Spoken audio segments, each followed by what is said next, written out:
Worcester City win that game, and they will be in Division 1 Midlands next season. Chance in ball, Job's got chance in the penalty, gets shot in and goes to the back of the net, and Cheyenne Jarvis gets the second goal for Leafland Athletic this afternoon, found space in the 6-yard box. Back to the edge of the penalty area with the pass, crossing towards the back post, headed goalwards and in! That's a great shot from De Castro! Oh, what a save for Gray!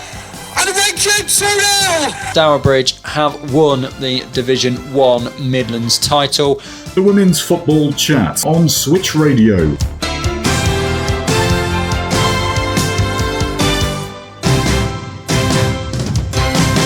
Good evening, welcome along to this week's Women's Football Chat. My name is Chris Gadsby. I'm here every week bringing you the very latest from the third and fourth tiers of women's football here in England. That's the FA Women's National League, and as you can see from the board behind me, it is all over for another year. The FAWNL is now complete, and we will be going through all of the results from the final day of the season and what that means for the league tables as well. Plus, we've got an awful lot of news to go through and a guest later on in the show that's going to help us go through that news. But we'll start with some of the kind of lighter bits before we get into the real heavy stuff that I'm sure everybody is well aware of. First of all, new sides joining the FAWNL next season is Luton Town, who have won the Eastern Region Women's Football League Premier Division. They'll be playing in the FAWNL next season, so they will most likely go into Division 1 South East. That's the logical place for them anyway. So we'll be covering Luton Town next season in the FAWNL. Next bit goes from the Southern Premier Division, where #United they have announced their new manager as Dom Edwards. He says it's an absolute privilege to join the club. This is a club that's built differently and isn't afraid to do things in its own way, and that's exactly the type of environment I want to lead. When I look at what this team has already achieved, the trophies, the big moments, the relentless growth, it's clear this is a special group with a winning DNA. We're going to be a team that plays with intensity, with a clear identity and with heart. We're going to be relentless on and off the pitch to keep pushing the club forwards up the tags. Yeah, new manager of #. Of course, have come second in the Southern Premier Division for 2 years in a row now. So they'll be looking to go one step further. And then earlier on in the week, it's been announced that Andy Mulligan is leaving Sporting Cowser. They, of course, survived in the Northern Premier Division this season, but he is stepping down. The club say it is with mixed emotions that we announce Andy Mulligan will be stepping down as first-team manager at the end of the season. Following his second spell at the club, Andy leaves behind a remarkable legacy after 3 outstanding consecutive seasons. Andy returned to the club in 2021, initially supporting then manager and chairwoman Kelly Williams. He took over as first team manager ahead of the 22-23 season and quickly made a significant impact. In his first year at the helm, Andy led the team to an impressive third place finish.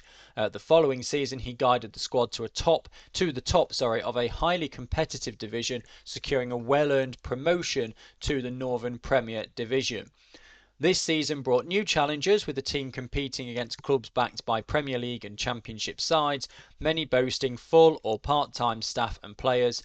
Despite a difficult start, Andy and his team rallied, finding their form and finishing strongly. The team ended the season 14 points clear of the drop zone and earned a place in the Staffordshire Women's Challenge Cup final. Keeps on going. His final game in charge is that Challenge Cup final against Stoke City on Tuesday. Hosted at Stafford Town, and the club want to extend their heartfelt thanks to Andy for his unwavering dedication, leadership and tireless efforts to elevate the club's professionalism, foster player development and drive continued success.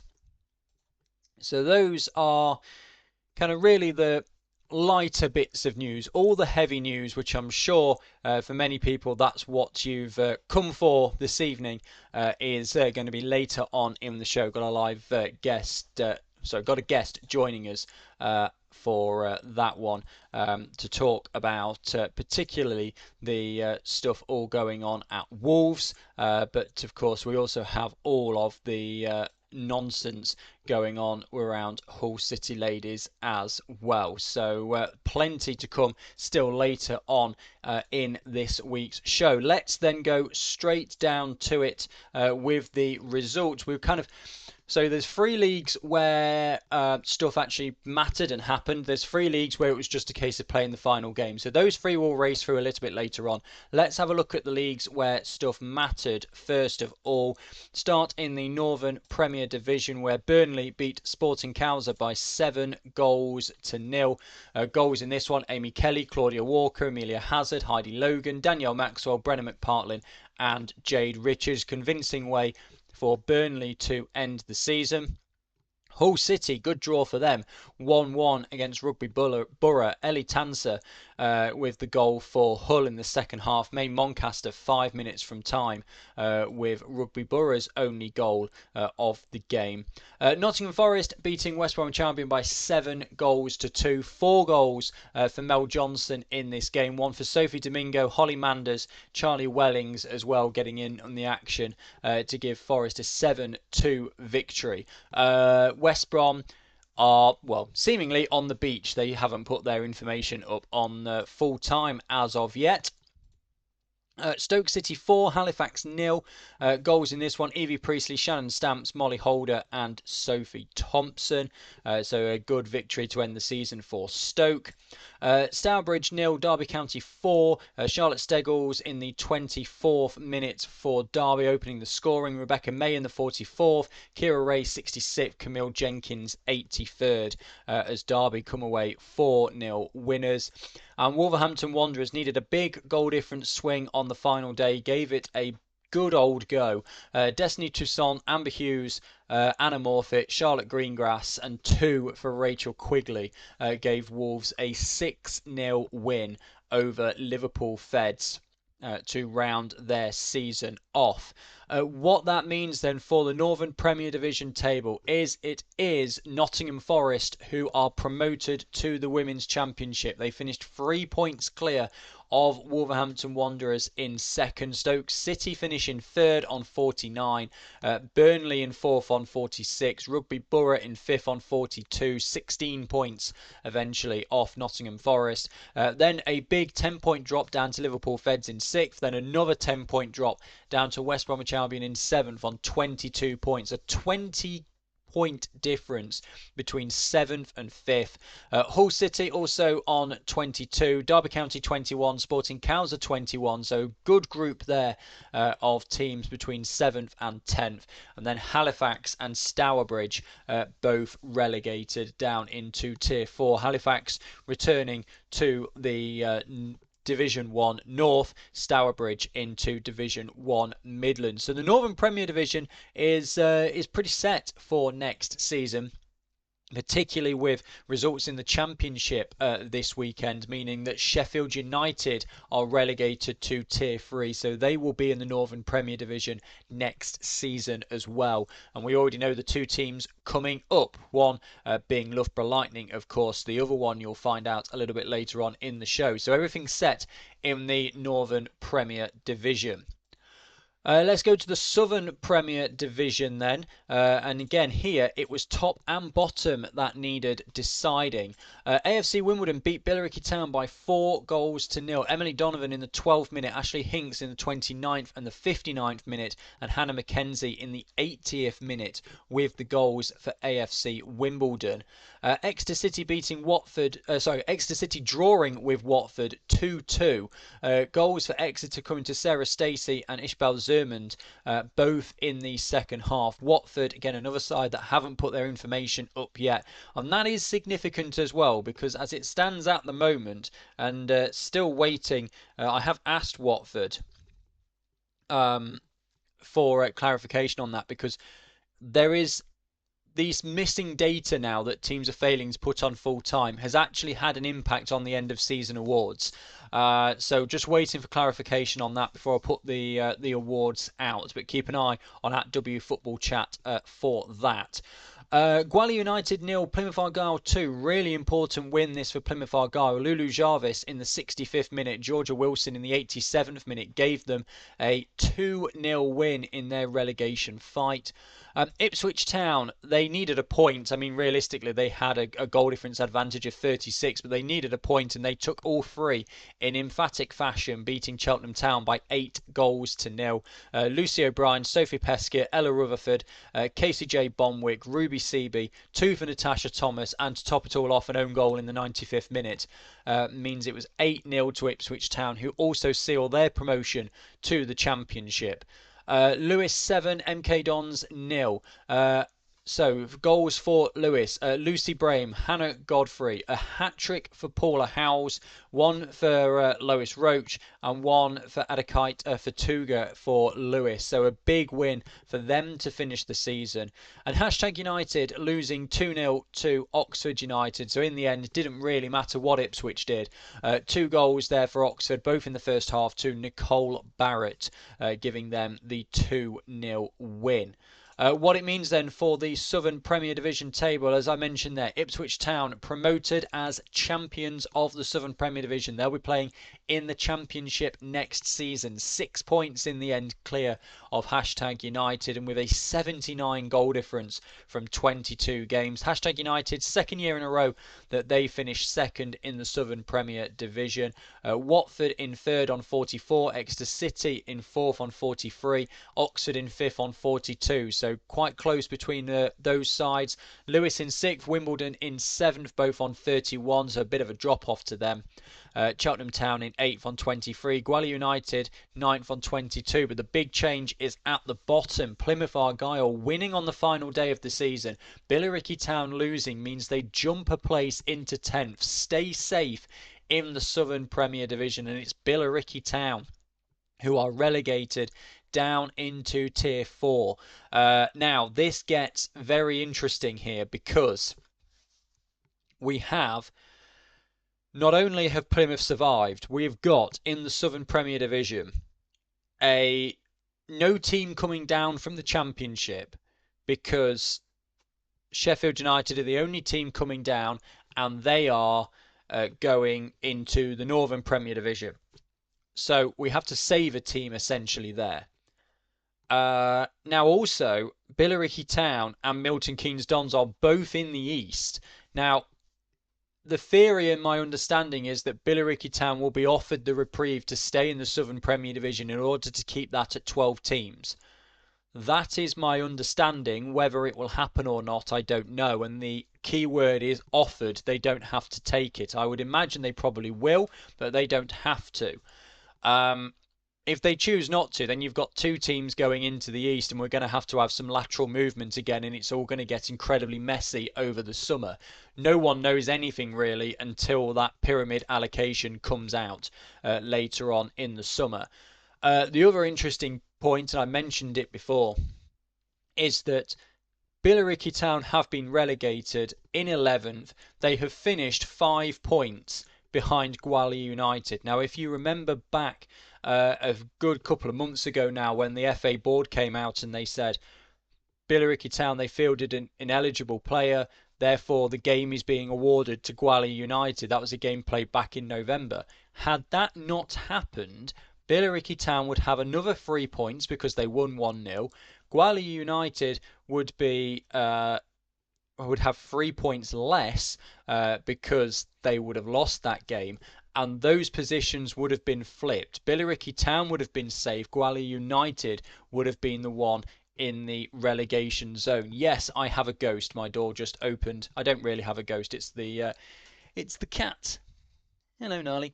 Right, so moving through then into Tier 4, we'll go to the Northern Division 1 North. And I'm going to go here because this is the other league where games mattered. There was that big fight between Middlesbrough and Cheadletown Stingers. We'll start then with those two games. Middlesbrough beating Barnsley away from home by 3-0. Millie Bell, Jessica Met and Shana Wilkinson with the goals for Middlesbrough. Cheadletown Stingers 2, AFC Fylde 1. Goals in this one. Lois Moore in the 39th minute had put Fylde in front before Georgia Plank got one back on the stroke of half-time for Cheadletown Stingers. They knew they needed a win, and they got it in the 90th minute through Imogen Portis-Williams to give Cheadletown Stingers the 2-1 victory. Doncaster Rovers Bells finished their season with a 4-0 win over Huddersfield. Great win for Doncaster Rovers Bells. Just a shame it came a little bit too late for them. 2 for Layla Abadi, 1 for Hannah McWilliams, and 1 for Ariane Parnham for Doncaster. Stockport County got a away win for them against Durham Sestra by 3-1. Maria Figueiredo, Aisha Sagu and Levi Rathburn with the goals for Stockport County. Nikki Gears in the 35th minute with the only goal for Durham. Chorley finished their season with a 2-0 win away at Norton, and Stockton Ancients faced Stanhope and Molly Wood with the goals for Chorley. And Leeds United beat York City by 4-1 to round off their campaign. York City did take the lead very early on, 3 minutes in through Ocean Rowlandson, but then 2 for Amy Woodruff, 1 for Ellie White and for Alice Hughes gave Leeds United the victory. That means that Middlesbrough are promoted to the Northern Premier Division on goal difference only.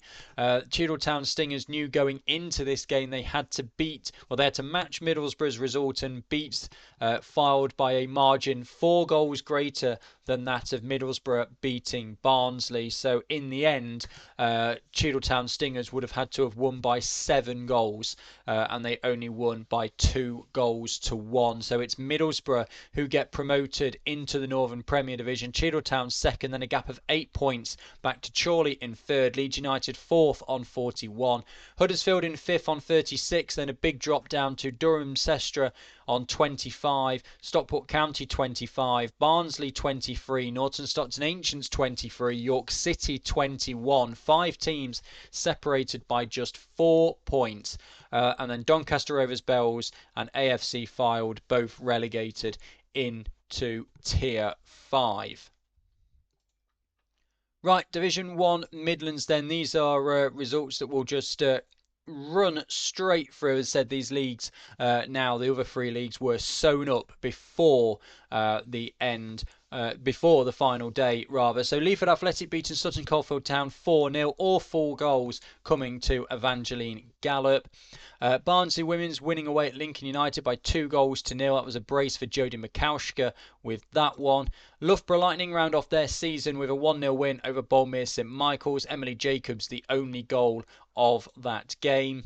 Northampton Town against Peterborough United was a 1-1 draw. Hannah Samuels in the 52nd minute equalised for Northampton Town after Neve Reynolds had put Peterborough in front in the 24th minute. Notts County also finished their season with a 2-2 draw against Solihull Moors. Goals for Solihull, Georgia Neef and Alexandra Lydiard. Notts County, not information on full time as of yet. And finally, Worcester City 5, Lincoln City 0. A hat-trick for Jessica Fassnage, 1 for Olivia Mitchum and 1 for Evie Billingsley as well. What that means for the final Midlands table, we knew Loughborough were promoted into the Northern Premier Division. Northampton Town second, Peterborough United third. They finished 8 and 9 points back respectively in the end. Leaford Athletic in fourth on 48, good season for them. Bournemouth St Michael's on 41 in fifth. Barnsley Women's in sixth, 33. Notts County in seventh on 32. Those two sides were playing leapfrog for a vast majority of the second half of the season. Sutton Coldfield Town 25 points, Lincoln United 22 points, Worcester City 13 points, safe in the division for another year, and then Solihull Moors on 6 and Lincoln City on 1, both relegated into Tier 5. Let's hear then from the Notts County manager Adam Dunleavy after that 2-2 draw with Solihull Moors at Meadow Lane on Sunday afternoon. First of all, giving his thoughts on the performance. Thank you for joining us today. A draw to end the season here at Meadow Lane. How do you reflect on the performance and the way the team handled the occasion? I think the girls handled the occasion well. I think we came out the gates really strong. I think we were front-footed, positive. Probably could and should have been out of sight. Actually, in the first 15 minutes, we created some really, really good opportunities. Thought the girls, handled the occasion well, and then we're probably frustrated with the draw. I think we did more than enough to win the game. But that's football sometimes. So. And how proud are you of the way the team finished the season? Yeah, incredible. I think we've mentioned it a few times around the progression of the club. We've progressed every season and continued to do so this year. So really good from us. Good to see us moving in the right direction. A higher league position, a higher points total. I think we're over double what we got last season. So that's a really good progress for us. So really proud of the team. The hard work that's gone on between all the players and the staff has been great. And what was your message to the players before the game, as it's the last game of the season? I think we just wanted to make sure we went and sort of did ourselves proud. We knew we've got the quality to cause Solihull a lot of problems, and I think we did that for large parts of the game. We knew also they were going to be resolute and cause us problems, which they did a couple of times. And we just wanted to make sure we gave a good account of ourselves. There's a bigger picture today. It's not just about the result of the game. There's a lot of junior players here, a lot of young girls from grassroots teams here, and it's important that our girls are inspiring them and showing them that women can play in professional sports stadiums and they can aspire to do the same in the future. So probably a bigger picture for us today, and I think we achieved that, so that's good. It also felt like there were moments where either team could have taken it. What did you make of the way players approached the game? I think we were really front-footed and positive. I think we created, like I say, first half in particular, we created some very good chances. We struggled to beat the block a little bit in the sort of dying minutes of the second half, but piled on a lot of pressure. I think we've limited them to 4 shots, 2 on target. They've scored them both, so that's frustrating for us, especially the amount of chances we've not converted. So a little bit frustrating. We're frustrated with the constant stoppages of the game, but again, you have to deal with that sometimes. If opposition try to do that in a game, you've got to deal with it, and we probably didn't as well as we could have done, so a bit frustrating. And looking back on the season, obviously you said you finished the highest you ever have, highest points in total as well, and you've played some brilliant football at times, especially against Boldmere. How do you feel about the progress this season in comparison to previous ones? Yeah, it's huge. I think psychologically it was really difficult for players last year because we were fighting for our lives every week, and we had to get results to try and stay in the division, and it came right down to the last game of the season. This year we know we didn't want to be in that position again, and we've recruited well, both in terms of players and staff that have come to add and grow the club, which has been brilliant. We've made steady progress across the season, so sort of foot in the right direction. Pleasing to finish where we have done, and probably overachieved a little bit as to where we thought we'd be at the start of the season, so it's really positive. And what have been the biggest improvements and moments of growth you've seen within the group and also across the season as a whole? I think our style of football this season, we've been able to probably manage out of possession better than we did last season. We've defended better, conceded a lot less goals than we did last year, which is really positive. And then we've also scored more, so we've got sort of we're relying on T a lot last year to score goals. And we were without the ball loads last year, so it was really hard for our forwards. This year we're a lot more creative. We've got players that can sort of break the lines and combine in final thirds and get us opportunities. That's resulted in us scoring a lot more goals this year, and the goals have been spread quite nicely across the forwards. Our centre half was almost top goal scorer. She's been lethal from set pieces, so that's been a real progression. And then off the pitch, I think just the addition of the staff, the sort of growth of our offer to players in terms of tactical analysis and support, the coaching. So really pleased with the progress. And with the highs and lows over the season, what lessons do you think the team has learned that will help push you for even higher and higher positions next year? I think this year we've been incredibly resilient. We've got a couple of sort of last ditch winners and last minute equalisers in games, which is great to see. I think as well the fact that we've got an incredibly strong depth this year. So today we knew that bringing 5 players off the bench is not going to drop the level. It's going to positively impact the team, and it doesn't reduce the quality of the 11 that are on the pitch, which is fantastic. So blessed with depth this year, which has been really, really good. A few players probably frustrated because there's been a lot of rotations, but the squad's been good enough for us to do that, so that's great. So yeah, it's been good. And we saw some standout individual performance today and also across the season. Are there any players you'd like to highlight for this game in particular? It's really difficult to do that. Obviously, as a coach, it's about the collective and the team, and for anybody to be successful, the rest of the team have got to do their job. And we are really lucky that we've got really exciting individuals this year. We've got a couple of players that played really well today. Leah had a fantastic game. Smurf, was so pleased for Smurf, by the way. She's played at Meadow Lane every time we've played here now and not managed to find that goal. So really pleased for her that she got her goal today. We're all buzzing for her. But yeah, collectively as a team, they worked really hard. They executed what we asked them to do. We just fell a little bit short with converting our chances.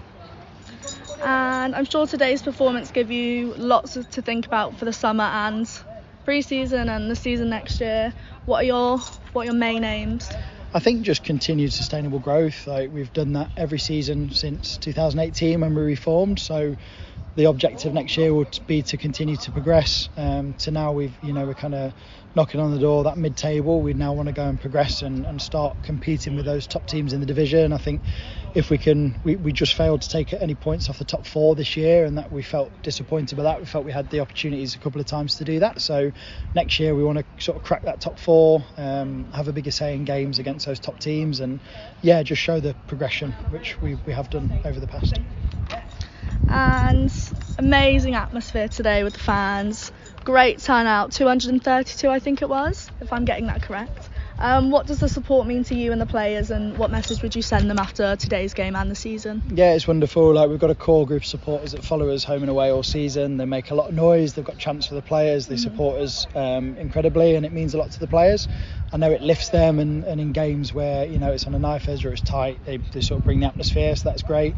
Then obviously coming at Meadow Lane, you get a few fans that you don't usually see, or some people, like I say, grassroots football clubs, young girls and young families come in. So it was great to have them here today. We hope they enjoyed the contest. They're two good sides, like having a real good go at trying to win the game. So it's a good game for them to see. And like I said earlier, really important to inspire those young girls to play in professional sports stadiums and show them that there's a pathway to do that and sort of be able to replicate what the men are doing. So that's really important for us. I think we did quite well with the attendance, considering Forest are over the road, winning the league across the road against West Brom. We've got the men's Forest team in the FA Cup sort of semi-final. There was the fight and stuff in London last night, so there was a lot of activity going on. So yeah, we're really happy with the attendance today, and the support was brilliant. Perfect. And finally, regardless of the result, playing at Meadow Lane must have been special for you and the players and the staff. And like you said, you've played here multiple times before. Do you hope to, in the new season, play here more often? Yeah, obviously we're in a position of sort of consultation and transfer back into the club, which will be brilliant. Hopefully in the long term that involves sort of more support, more resources for us as a staff, which would be incredible. The pathway continuing to grow, and then at the minute we're playing one season at Meadow Lane. It's always that balance between, we're not going to get 20,000 here and it's a 20,000 seater stadium, so you want it to be a special occasion, you want to do it right when you do it, and then the rest of the time we want to do our best to sort of grow attendances at Eastwood and make sure that we're having a really strong positive attendance at Eastwood and creating a positive atmosphere. So yeah, listen, we always love playing at Meadow Lane.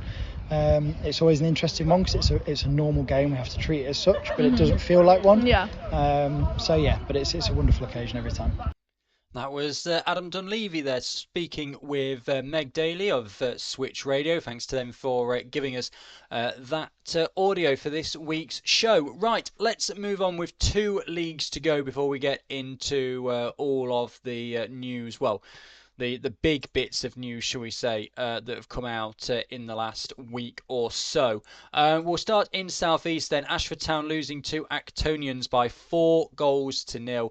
2 for Hannah Lalani and 2 for Jasmine Williamson for Actonians. Cambridge United 1, Chatham Town 1. Sarah Wiltshire and Amelia Woodgate with the goals there for their 2 sides. So Sarah Wiltshire for Cambridge United, Amelia Woodgate for Chatham Town. London Bees finished with a 6-2 win over Chesham United. Goals in this one, Aria Heel in the 23rd minute, Hayley Hoare 49th and 74th for London Bees. 2 for Lily Whitelock as well, 20th and 90th minute, and then Samantha Gabion in the 33rd minute with another goal for London Bees. Chesham United's goal was Kiana Fryer in the 6th minute, had given them the lead, and then Gemma Fraser in the 70th minute with the other goal for Chesham United. Real Bedford, they lost their unbeaten record right at the end of the season. Dulwich Hamlet beating them by 3-1. Natalie Taylor in the 54th minute, Aisha Swaby in the 72nd, and Kaylin Hickman in the 76th minute with the goals for Dulwich Hamlet. Real Bedford's Breon Grant had put them in front in the first half in the 24th minute, but Dulwich Hamlet came out fighting in the second half. AFC Sudbury beat London Seaward by 9-0, but there's no information on that game on full time at all. So we'll move to Norwich City, who beat Queen's Park Rangers by 3-0. 2 for Holly Kennard and 1 for Freya Simmons, rounding off their season. Well, that means then for the league table, Real Bedford champions with 49 points. Norwich City in second on 47, Chatham Town third on 43, London Bees fourth on 41, so just 8 points separating the top 4. Queen's Park Rangers in fifth on 36, Actonians 34 in sixth, AFC Sudbury 34 in seventh as well, Dulwich Hamlet 29th in 8th, Cambridge United 25 points in 9th, 18 points for Chesham United in 10th, and then the two teams at the bottom, Ashford Town and London Seaward, in 8 points and 4 points respectively. Now, again, because now it is Billericay Town who should be offered that reprieve, that means they're going to be a team short in South East, and therefore it could well be Ashford Town who are offered the reprieve. So Real Bedford go up, although, and I'm again, this is how complicated this system is that I'm thinking about this on the fly here. Real Bedford go up, MK Dons come down and go South East anyway, and 2 teams file in. So regardless of whether Billericay Town take it or not, they should have 12, because MK Dons replace Real Bedford. It's still going to be South West that don't have the team filing in. So, yeah, actually, Ashford Town and London Seaward both relegated to Tier 5. Again, this is how complicated it's been, and I've had all in this running going, okay, well, it's at the moment it's Plymouth because both teams are in South East. South East is still going to be fine, so it may well still be Portishead that end up as the team that get saved in Tier 4, despite the fact that they're in South West. That's an interesting thought there for you. Right, Division 1 South West then. Abingdon United 3, Keynsham Town 4. Big game in this one. A brace for Kerry Bartlett and Beatrice Cretes for Keynsham Town. And then for Abingdon United, Mimi Hodges and Molly Ligo Jackson. Molly Ligo Jackson with 2, but they come on the wrong side of a 7-goal thriller. AFC Bournemouth finished their season with a 5-1 win over Portishead Town. Jenna Markham, Helen Blizzard, Morley Clark, Gemma McGuinness and Ellie Stripper with the goals for Bournemouth. Emily Lindsay with the goal for Portishead Town. Bristol Rovers 2, Bournemouth Sports 0. Abigail Todd and Emily Bayliss with the goals for Bristol Rovers. Worthing 4-0 winners over Maidenhead United, a hat-trick for Tierney Scott and one for Danielle Lane for Worthing. Moneyfields lose to Swindon Town by 3-2. Annabelle Colston and a brace for Isabel Cook for Swindon Town. 2 for Charlie Wilson-Wilton in the second half with the 2 goals for Moneyfields. And Southampton Women's finished their season with a win, a 3-1 win over Bridgewater United. Connie Pengelly with the only goal for Bridgewater in the second half. Southampton Women's information not on full time yet. And what that therefore means for the Division 1 Southwest table, Bournemouth promoted as we know, but don't quite do 66 points out of 66. They had that draw, but they are comfortably winners of the division. They have finished 16 points clear of Moneyfields in second, Swindon Town in third on 44, 1 point ahead of Bristol Rovers, great first year for them, on 43. Worthing then on 38 in fifth, 32 points for Keynsham Town in sixth, Bridgewater United in seventh on 27, Maidenhead United 8th on 23, Abingdon United 9th on 21, Bournemouth Sports 10th on 20, Portishead Town and Southampton Women's relegated to Tier 5, but who knows with this pyramid allocation as well. And then of course we could end up with a real spanner in the works when a team from somewhere folds and drops down 4 divisions or whatever, and it all goes completely out of the water anyway. And that is it for FAWNL games for this season. It's been a crazy season full of ups and plenty of downs and wishes of why is this not happening and what's up with this and all the rest of it. And it still goes on in the off season. We thought we might have it a little bit easier now that the games are all done, but of course it isn't. Right, we will be talking to Nick from the Wolves Women podcast in a few moments' time to talk about all of the nonsense that has come out from Wolves over the last week. But before we do that, we're going to talk about Hull City ladies, who you may have seen recently. It's come out that there was a big kind of piece surrounding it, in that the players said that the co-owner Daniel Johnson was accused of instances of aggressive behaviour and making inappropriate comments and bits and pieces like that. And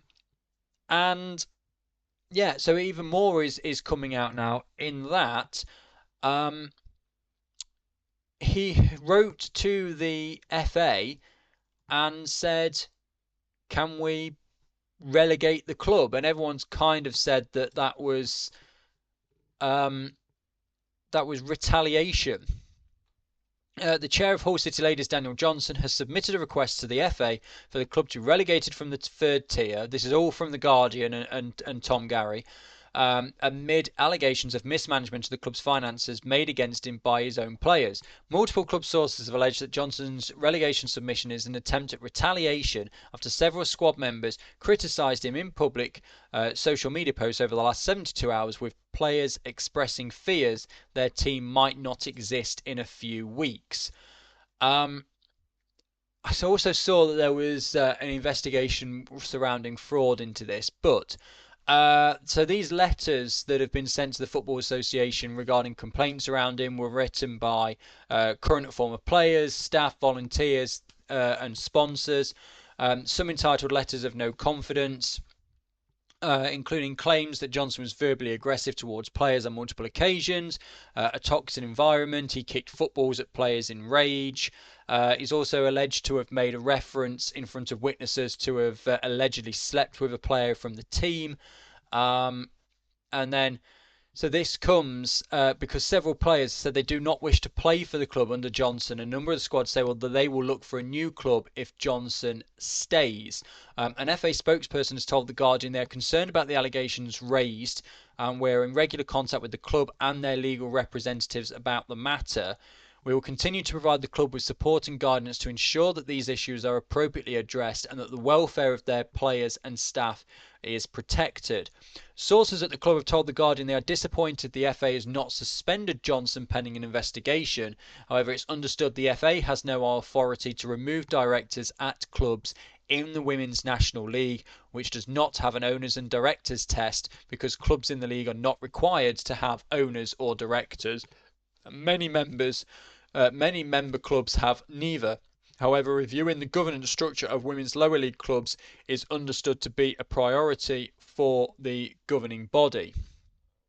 So this was back kind of a few weeks ago that Johnson submitted a request to the FA for the club to be relegated amid allegations of mismanagement because, as I said a few minutes ago, several squad members criticised him in public social media posts, but it is understood that the FA have dismissed this request because it considers requests for voluntary relegation only if submitted formally by clubs, not from an individual.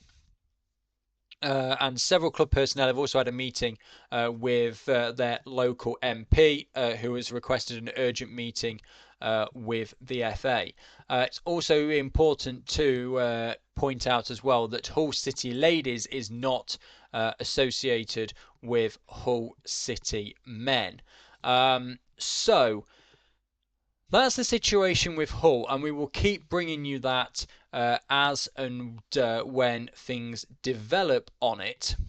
But let's now chat to Nick from the Wolves Women podcast, because remarkably, it doesn't feel as though an allegation around financial mismanagement and club players threatening to walk out from playing for the club if the club owner stays, and everything that's been going on around Hull City, remarkably, in the past few days hasn't been the biggest story because of everything that has gone on with Wolves. So let's hear what Nick has to say on that, one of the hosts of the Wolves Women podcast.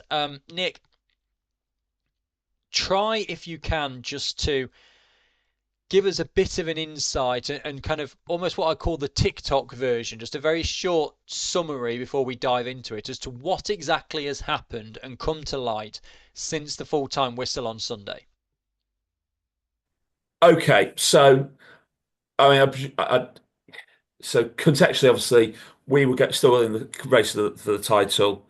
Yes, we were reliant on the striker lot down the road doing a miracle and beating Forest, which we now know they didn't do, and capitulated very nicely. Thank you very much, West Brom. I think the phrase is they saved themselves for the County Cup final. After that, about an hour or so after the game, or certainly an hour or so after the players had all gone off the pitch, the players were notified by management, and by management we're talking Macca, Jenna Burt Martin, the sort of the Wolves women's side of management, not senior club management, that the club had not submitted the paperwork in February for the promotion for the application to be promoted to the Championship if we had won the league. Obviously, when you put that into context, back in February, we were having 5,000 fans into the stadium at New Buckshead for the Man United game. We were drawing against Forest at the City Ground. And we were very much in contention. Both ourselves and Forest had the likes of Burnley, Rugby to play, as well as each other. So there were points there to be won and lost. So it wasn't a done deal that we were, Forest were going to win the league and we weren't, etc. The first line from the club because officially there's been no communication. There is a blackout on all communication around the women's team at the minute, including the fact that Macca's up for Manager of the Year. So they're not even talking about that because they're in a media blackout position, which is shameful. So the first line that was leaked to the press was that because the men's team were at risk of relegation from the Premier League, therefore they didn't want to invest the money in the women's team, or commit to investing the money in the women's team. Let's put that into context. 2 million quid roughly to be full-time professional. The difference between last time we put the application in, which wasn't last season before, to this season is about 200k increase. Not a lot's changed there. It also says to me as a Wolves fan that the board did not trust Victor Pereira and the men's players to stay up. So what message does that send to Victor? We didn't really trust you, didn't believe you, and you think this guy's now who's won 6 games on, and for Wolves, for women's football fans, Victor's just won 6 Premier League games on the bounce. First time we've done that since about 1970 or something stupid. So you didn't trust him. So that line obviously sort of wasn't washing. So the club came out with a second line, which was that they would have had to put step the investment up in advance. They didn't really like that idea, and therefore they were going to, if we'd won the league, they would have appealed the decision not to promote us because of that. Because and when you look at the sort of the things that they were talking about, you're talking about having physios. Well, we've got a physio, goalkeeping coaches. Well, we know that our goalkeeping coach has since left to go to Forest. Well, I say he's left. He's left. We know he's going to Forest.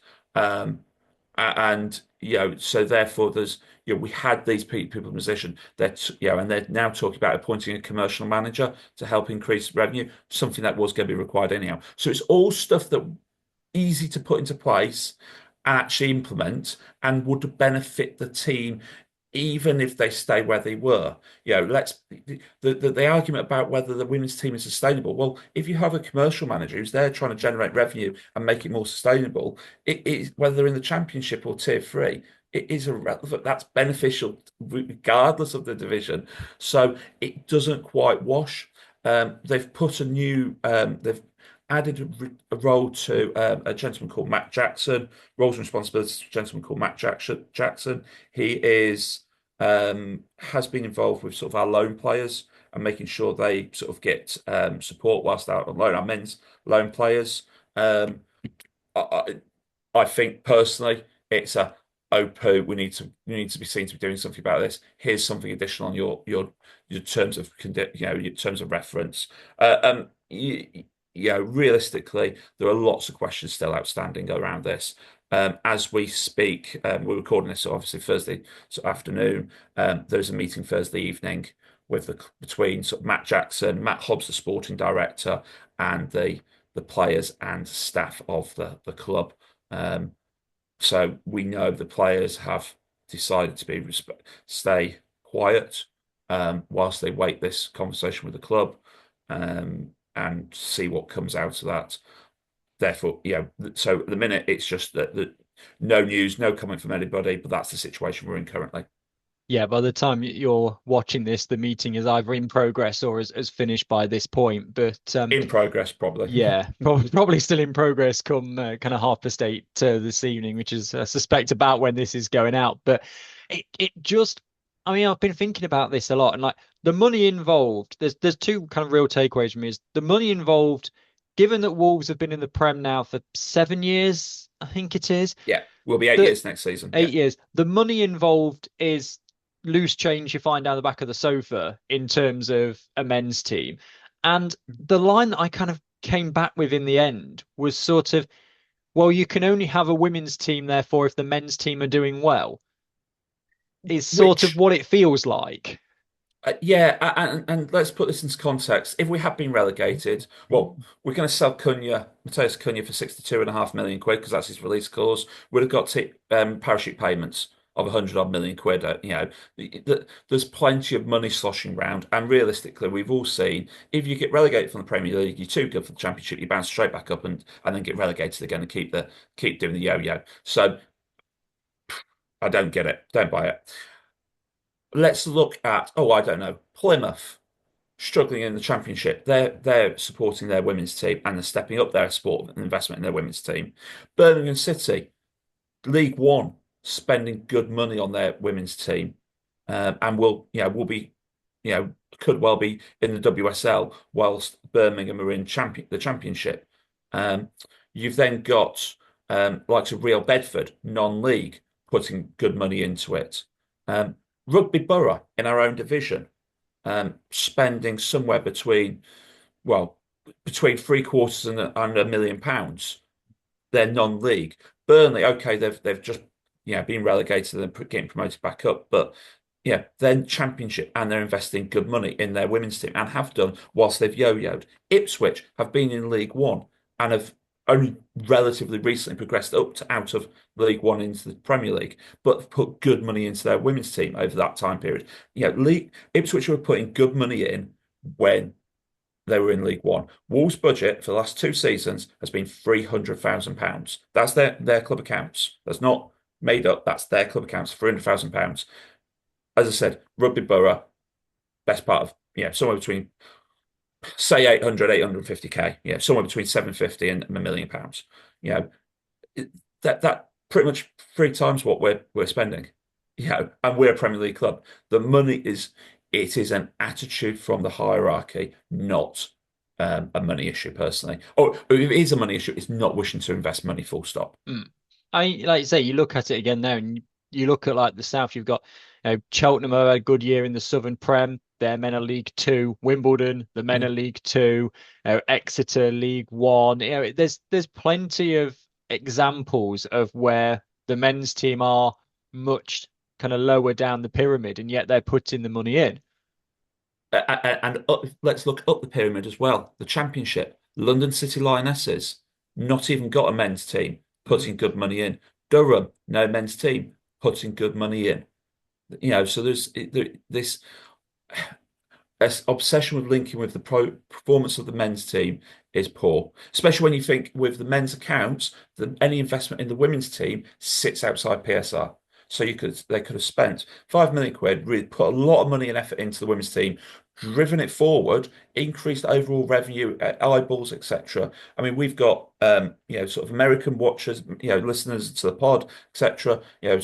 Baltimore Wolves, huge, really does a lot, but they're over there in America watching it. What's one of the biggest sports in America? NWSL. What are all Premier League clubs trying to do? Crack the American market. Why not go in a two-pronged approach? You take your women's team and you take your men's team and invest in both and increase the exposure to both. It's not commercial. It's not commercial rocket science, is it? No, I mean, it kind of feels like, because Maka became full-time, didn't he? Was it start of this season or the season before? Start of this season. Start of this season. And then a few players went on part-time as well. It kind of, from the outside looking in, kind of feels like the powers that be have done just enough to make it perceive like, look, we are doing something and it is growing slowly. And then something like this happens and you're like, well, what's going on? Like, next season, if Wolves are in a Premier League relegation battle again, do we look at the third tier of women's football and go, well, Wolves are kind of fighting again, but it doesn't matter if they win because we only need to finish second? Well, there's lots of questions around that, about points you made there. First of all, Maka is on the RAF's elite athlete program. Who's paying his wages?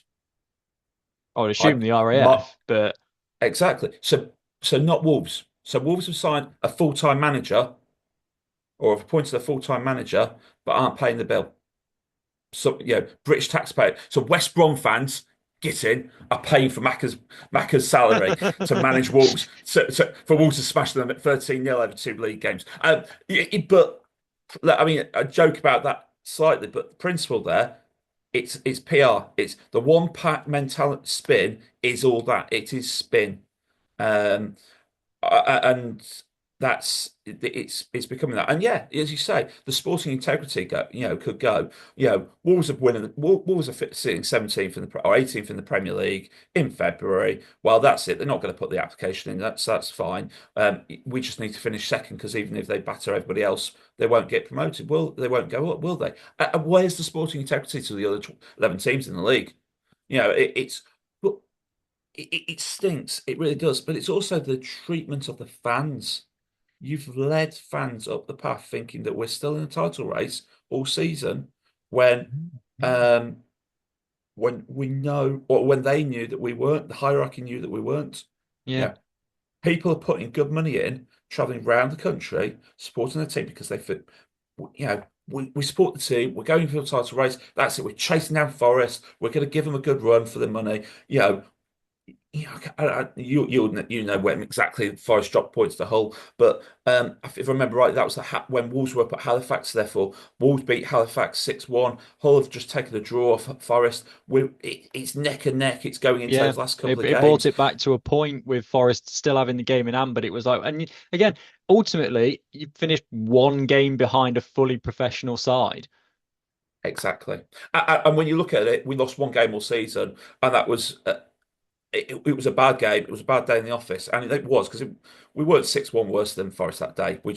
Forest had 6 shots, they scored 6 goals. I might be simplifying it simple, but that's the principle that you take that one. If turn that game into a draw, that goal difference is only down to a couple, and we're level on points. And that's how tight it was this season, and that's why it's so painful. And the players, the fans, the management staff, they've been put through the ringer by the club hierarchy. The Supporters Trust is right to call for the full public apology, and the Wolves the Wolves hierarchy put in place a plan for going full time within 3 years. I think we've seen that Newcastle have done it, Forest have done it. You also look at the teams that are coming out of the Championship. Sheffield United have struggled this season and been relegated part-time. Blackburn have struggled this season part-time. Portsmouth went up, but they went up part-time and had to recruit full-time before the end, before the start of the season. In those sort of 3 month windows, they had to go from being sort of part-time to full-time. And that's just painful. So you can see that within sort of 12 months, that Championship will be a team, 12 teams are full-time. And therefore, if you don't go up full-time, if you don't play full time the season before you get promoted, you will not survive a season. So if you want to just yo-yo, you do, that's the way to do it. So if you want to progress, you need, and this is all clubs, not just Wolves, you need to be going full time this season for success this following season. And it'll end up like the men's team, so the men's pyramid, where the gap between the Premier League and the Championship is so big that you do end up yo-yoing. I mean, you look at the teams in Tier 3 now, and see, I could be wrong with this, but you look at teams in that division, you think sometimes in a few years' time, you risk the top 2 tiers becoming closed off purely because the teams below can't afford to go up. And you look at the Northern Premier Division, and Liverpool Feds, they do 2 million quid. West Brom have been down towards the bottom a lot. Sporting Cows are probably not going to be challenging them. And it's the same in the Southern Division as well. If we got to the point where in a few years' time there's a risk of actually only a couple of teams in each league have the capability of moving up the pyramid, I think there is a real risk of that. I personally think, straying slightly from the subject, I think the FA's decision just to chuck all the reorganisational stuff out of the sort of the baby of B teams was a false decision. Personally, I think we need to look at a national Tier 3 where you actually take the top 6 teams from both divisions to make it more competitive and therefore push that, and then you have a Tier 4 North and South, and then a new Tier 5, which is your Midlands, your North, South East, South West, because it just gives, and you expand it, you still have 16 teams in each, and make it a bit more, make it competitive that way and drive the interest. But if we're not careful, there is going to be a real sort of haves and have-nots. Let's be honest. 12 months ago, we were talking about Stoke not having physios on the sidelines of games. They've now stepped up slightly, and are, doing well because of it. It's shocking that they've where we are realistically in this league at the minute. And I saw a tweet put out by Beeston Sports, is it the agents? Yeah. And they were sharing their concerns about what the state of the Northern League is going to be next season. I think you've got the issues at Hull, the issues at Sheffield United with Ram Madakusak, and generally how that club's been run. Wolves, that's assuming all 12 teams are there. That's a quarter of the teams in a bit of a mess going into next season. yeah, Middlesbrough are stepping up their funding. I don't think they'll step it up in the same way that, sort of your Forest, your Wolves have done. I think they'll still be very much a comfortable mid-table team. But yeah, I think realistically, if I was a betting man, I'll state now, if assuming Wolves don't step up their funding, if Burnley don't walk the league next season, then questions should be asked at Burnley. Because they've got the setup there. Stoke will probably push them a long way. But yeah, I think it's whoever works into that Burnley job has got a good situation going forward. So, kind of, how do Wolves move past this and work towards next season? Because that's not a very attractive place for players to go right now. It sits very much on this meeting with the management. If the club hierarchy apologise, accept they messed up, and put in place a plan to go forward, I think you could see Maka and the players staying. If they don't, worst case scenario, and this isn't hyperbolic, but worst case scenario, I could see every single one of those players walking away. Our players and who that are out risks on loan, the club. Completely.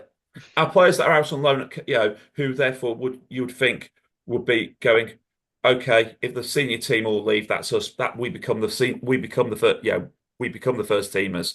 And those are players that so Anya Denham, Amelia Hiscox over at Calcer, Beth Marriott down at Worcester, etc. They have shared the same message that the senior players have done. So that's a full squad unified around this. So therefore, you lose your whole of your first team. And broader first team squad. Noting we got rid of the reserves at the beginning of this season as a cost saving measure. So we've got no reserves, so there's no step up. So you're looking at therefore the under 16s would have to step up and play. Which, with the greatest of respect to the under 16s, we've seen what's happened with MK Dons and with Southampton Women's this season. And lower down Cambridge City as well, similar situation. And even then, I think you would look at our best under 16s would be going, why would I put this in? So Wolves women have got one of the senior, one of our under 16s player has captained England recently. Why would she stay at Wolves when she could go to a Man City, a Liverpool, whatever, go into their academy system and play for them and train with them and develop? Why would you? So it's not hyperbolic to suggest that there could be no Wolverhampton Wanderers next season if this club is not careful. I was going to say it almost feels like the future of the club hinges on this meeting tonight. It wouldn't surprise me, and yet you might well find that a manager comes in. There's some really good managers in the West Midlands area who've got a good reputation locally, who could come in and go, yeah, we're looking to stabilise in Tier 3, rebuild again, bring in with their personal personal broad sort of recognition. And I think that says, and that could be possible. And I don't know anything, but let's just say, a prime example is someone like Andy Mulligan. He's just left Calcer. He's got a good reputation in Tier 3. Stable, took Calcer up there, kept them up there, done really well. You could say bring him in. He'll bring some players with him. Bit of reputation, accepting where we are, and stabilise the team. But that means we'll be basically competing with West Brom, and for the same sort of players and the same sort of positions, and we're in a relegation scrap for 12 months, and that's not where this club should be. This club should be top of the Tier 3, pushing for promotion, and the hierarchy would have some serious questions to look at themselves. And the problem is, it's this hierarchy. I'll be honest with you, as a club, wholesale, Fosun, more specifically, Jeff Shee has lost the confidence of the fans, realistically. You look at 12 months ago, it was season ticket prices. This season, it's the women's team that we keep on looking at when are they going to redevelop the Molineux. Those who go regularly know that Steve Bullstand needs to be redeveloped and rebuilt, and there's no sign of that happening. It feels like they are happy finishing 17th in the Premier League, 10th in the Women's National League, and not having to do anything more, and only doing the bare minimum to meet that's their acceptance, and that's, as a football fan, and that just doesn't sit right with me. You should always be pushing to try and achieve, and that hurts. That really does. Yeah. Well, we're desperate for a good news story, because it seems that just the women's pyramid is just flooded with these negative ones so far. But hopefully we're still covering Wolves next season on the show. That will be a good news story. And you're right. I mean, let's be honest. We should be looking. I mean, before the news broke, and yes, we'd lost out in the league, but actually, Sunday had been a really, really good day. Some great football, and Feds are normally a tough team to play against. Anyone who knows the league knows that Feds are tough cookies. Wolves turned up with a mission. The players knew what they had to do. Yeah, when you're 3-0 up and the Wolves players are grabbing the ball out the back of the net and running it to the halfway line. Yeah, on the last day, they knew, they had that in their mindset. They're playing great football, scoring goals. Feds kept us to 6, and that's not being disrespectful to Feds. They put a really good challenge into it and made us fight for those 6 goals. And we had best part of 800 people in the stand, and we had the Swedish Wolves there. There was lots of singing. Yeah, we're allowed to sing at the Sears Stadium, unlike other grounds in this league. With noise, with passion. At the end, sort of the presentation's Destiny Toussaint. It was like Destiny Toussaint's last game, so she got pulled off the pitch when she was subbed off, and at the end she was given rendition. Give that, and lots of photos and kids interacting and inspiring the next generation of Wolves women fans. And that's the memory I want to have, and that's the problem. That memory has been trashed by the stuff that came out. And I mean, I said on BBC Radio WM a couple of days ago on their breakfast show, I can say to my son, because I've got 2 kids, boy and a girl, same age, both love football, both love Wolves, both were mascots when we played West Brom at Molineux and battered them 5-0. I can say to my son, you can dream of playing for Wolves in the Premier League. That is a dream you can have. I cannot, hand on heart, say to my daughter, you can dream of playing for Wolves women in the WSL, because that's not where the club wants to do. And if I said in any other industry, you son can dream of being at the top, but you daughter cannot dream of being at the top, that'd be sex discrimination and misogyny. And let's be really honest about it. That's what this seems to stem back down to. If we're realistically, if it's not the club having no ambition across the board, which if it is, come out and say it, that we've got no ambition. We just want to finish 17th and 10th, so that everyone knows where they stand, so we can celebrate finishing 16th as though we won the title, or 9th as though we've won the title. And 8th will be promotion. Will be promotion then. For Wolves women. Let's be honest with the fans, because if it's not you accepting mediocrity, then it's because you're sexist and misogynistic. It's that simple as far as I can see. Well, very powerful. Still, thanks, Nick, for joining us. Just give the Wolves Women Pod a quick plug. Well, you can come and listen to the Wolves Women podcast. We're all on your socials, Wolves Women Pod, Blue Sky, Twitter, etc. And we're from all your favourite and best podcast providers. And obviously, when you are doing it, if you could give us a 5-star review, that would always be welcome, especially as we keep on putting 5 goals past West Bromwich Albion, which is always good fun. Thank you. Well, as soon as more news comes out with the Wolves situation, I know that Nick and the Wolves Women Pod will be right across it, as we will here on the Women's Football Chat. Nick, thanks for joining us. Thank you. A huge thank you to Nick for chatting to me earlier on today about the situation at Wolves. It looks like that, much like the Hull one, is going to keep running and running. So next week's show, we've got, I think it's potential 3. There's 4 Tier 5 teams left to come up into the FAWNL. 3 of them, it might be decided this weekend. So next week, it'll just be a bit of news and then looking to see if those 3 sides have come up.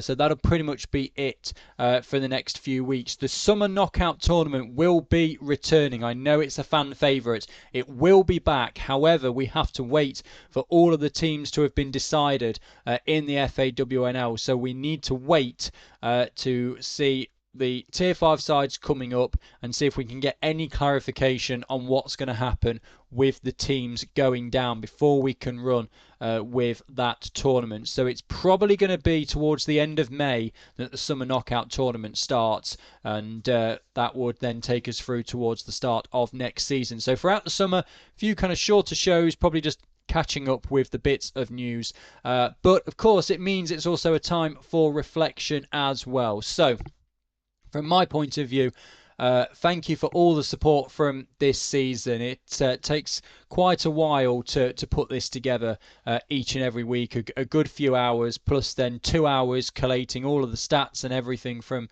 the weekend. So thank you so much for all of the support on social media from that over the course of the season. And of course, it's a question to you as well. What sort of things do you want to see on the Women's Football Chat next season? And got the results, the tables, the fixtures, all the news and the opinion pieces as well. So what sort of things would you like to see? I've run a predictor league in the past, all things such as that. So let me know what you want to see for what is essentially your show, trying to bring you all of the very latest from the 3rd and 4th tiers of women's football here in England. That is, of course, the FA Women's National League for the 25-26 season, and already looking forwards to filling in that whiteboard once again. Thank you very much for watching this week and for this season, and goodbye.